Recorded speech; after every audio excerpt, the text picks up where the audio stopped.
તો રાજકોટમાં TRP game ઝોનમાં લાગેલી આગ બાદ તંત્ર દ્વારા ફાયર એનઓસીને લઈ સખત કાર્યવાહી કરવામાં આવી રહી છે। ત્યારે કારખાના અને સ્કૂલોમાં ફાયર એનઓસી હોવા છતાં સીલ કરવામાં આવતા ઉદ્યોગકારોને હેરાનગતિ થઈ રહી છે, જેને લઈ ચેમ્બર ઓફ કોમર્સે કોર્પોરેશન કમિશનરને સીલ ખોલી આપવા રજૂઆત કરી છે। વેપારીઓનું કહેવું છે કે અમારી પાસે ફાયર એનઓસી છે, છતાં તંત્ર કાર્યવાહી કરતા હેરાનગતિનો સામનો કરવો પડી રહ્યો છે, જેથી આ અંગે વહેલી તકે યોગ્ય રાહત આપવાની માંગ કરી હતી। તેમજ પ્રી સ્કૂલ પણ સીલ કરાતા પ્રી સ્કૂલ એસોસિએશનના સભ્યોએ મ્યુનિસિપલ કમિશનરને રજૂઆત કરતા કહ્યું છે કે શાળાઓ ખુલી રહી છે, પરંતુ પ્રી સ્કૂલને સીલ કરતા બાળકોનું ભણતર ઠપ થઈ ગયું છે, તેથી પ્રી સ્કૂલના સીલ વહેલી તકે ખોલવામાં આવે। જે અંગે આરએમસી કમિશનરે કહ્યું છે કે જે એકમો પાસે ફાયર એનઓસી અને બીયુ પરમિશન નથી તેવી મિલકતો સામે કાર્યવાહી કરવામાં આવી છે। હાલ એસઓપી બનાવવા વિચારણા ચાલી રહી છે, જેનો યોગ્ય નિર્ણય 2 દિવસમાં કરવામાં આવશે। તો રેસિડેન્શિયલ વિસ્તારમાં પ્રી સ્કૂલ ચલાવી શકાય, પરંતુ રેસિડેન્શિયલ બિલ્ડિંગમાં પ્રી સ્કૂલ ચલાવી ન શકાય। ટૂંક સમયમાં નવા નિયમો બનશે, જે બાદ તમામ સમસ્યાનું નિરાકરણ આવી જશે।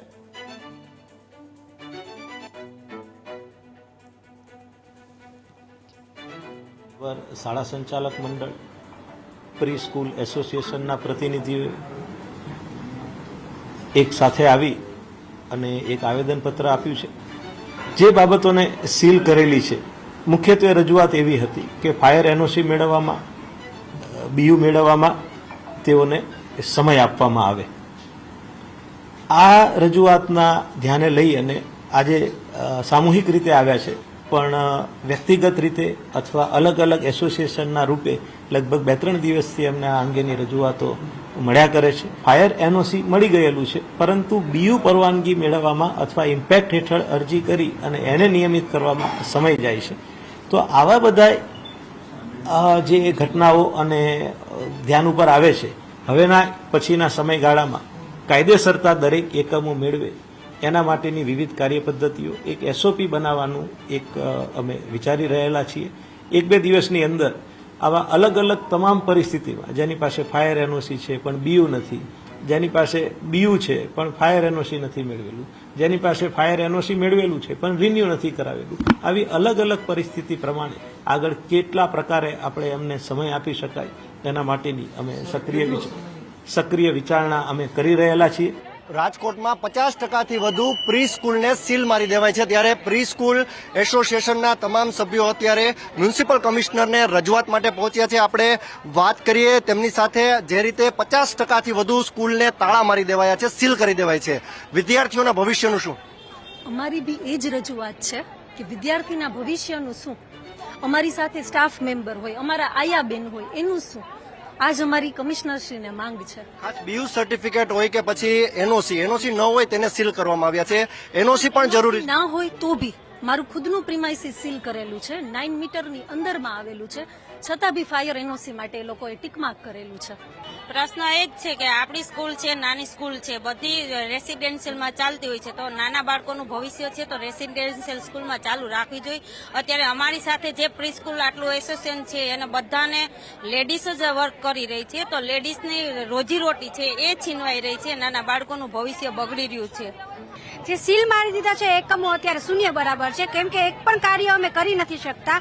જેમ કે અમારે સેફટી બાબતની વસ્તુ અગર ત્યાં કંઈ બી બનાવડાવવાની હોય તો સીલ મારેલી અંદર અમે શું કરી શકવાના છીએ? ન અમે આવી જઈ શકીએ છીએ, ન અમે અમારા પેપર વર્ક કંઈ કરી શકીએ છીએ, કશું કરી નથી શકતા। એટલે જે બી સીલ મારેલું છે એ એકમ આખું શૂન્ય થઈને પડી રહ્યું છે। અને જેમ વાત થઈ કે આપણી સ્કૂલ ખુલી રહ્યું છે કે એનું શું, તો અત્યારે અમારી ઓલરેડી સમય જતો રહ્યો છે। અમારી સ્કૂલ અત્યારે ખુલી ગઈ હોવી જોઈએ, બાળકોનું ભણતર ચાલુ થઈ ગયેલું હોવું જોઈએ, જે અત્યારે સાવ ઠપ થઈને પડી રહ્યું છે। હાલ રાજકોટમાં અગ્નિકાંડની ઘટના બાદ હોસ્પિટલ હોય કે પછી ખાનગી વેપારી એકમો હોય કે પછી પ્રી સ્કૂલ હોય અને ખાનગી સ્કૂલો હોય, તમામ એકમોને બીયુ સર્ટિફિકેટ અથવા તો એનઓસીના બદલામાં, એટલે કે જે ન હોય તેના કારણો કાઢીને સીલ કરી દેવાતા અત્યારે લોકોમાં આક્રોશ છે। અને મ્યુનિસિપલ કમિશનરને હાલ તો તેઓ પ્રથમ રજૂઆત કરવા જઈ રહ્યા છે, પરંતુ હાઈકોર્ટ સુધીના મંડાણ કરશે તે વાત તેમને સ્પષ્ટ કહી છે। કેમેરા પર્સન અભય ત્રિવેદી સાથે ઋષિ દવે, ન્યૂઝ કેપિટલ, રાજકોટ। રાજકોટમાં ઉદ્યોગપતિઓ અને વેપારીઓ ફાયર એનઓસી મામલે અત્યારે કોર્પોરેશન કમિશનર પાસે પહોંચ્યા છે। આપણે વાત કરીએ ડીવી મહેતા સાથે। ડીવી, શું પ્રશ્ન ખાસ કરીને તમામ ઉદ્યોગપતિ અને વેપારી પણ અહીંયા ઉપસ્થિત? રાજકોટની જે દુર્ઘટના બની એના ખરેખર દુઃખદ દુર્ઘટના છે અને એના માટે અમે તમામ પરિવારોને સાંત્વના આપીએ છીએ.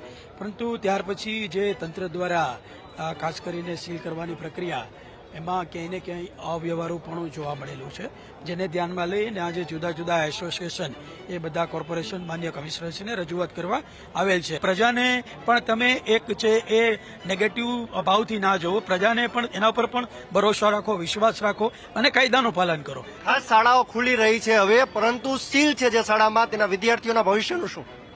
અત્યારે ખાસ કરીને જે રાજકોટ મ્યુનિસિપલ કોર્પોરેશન દ્વારા સીલની પ્રક્રિયા હાથ ધરવામાં આવી છે. તદ્દન ગેરવ્યાજબી રીતે સીલ મારવામાં આવ્યા છે. અત્યારે લગભગ શાળાઓ ઇમ્પેક્ટના દાયરા હેઠળ એમને બીયુપીની પ્રક્રિયા પણ કરેલી છે. ઘણી બધી શાળાઓમાં ફાયર એનઓસી છે અને ક્યાંક ને ક્યાંક બીયુ માટે થઈને એમને એપ્લાય થયા હોય છતાંય જ્યારે સીલ મારવામાં આવ્યા છે. શાળાઓ છે એ આવશ્યક સેવામાં આવે છે અને એમાં સીલ મારી શકાતું નથી. ખાસ કરીને એનઓસી ફાયરનું ન હોય તો એના માટે એમને પ્રોવિઝનલ ટાઈમ આપવો જોઈએ અને એ એનઓસી બરાબર છે. બાકી જે બીયુપીના કારણે કોઈ અન્ય સામાન્ય કારણોસર જે સીલ મારવામાં આવ્યા છે એ તદ્દન ગેરબંધારણીય છે અને ખોટી રીતે મારવામાં આવ્યા છે. જ્યારે જો આ પ્રક્રિયા રહેશે તો કદાચ ગુજરાતની કોઈ પણ શાળા છે એ ખુલી શકશે નહીં.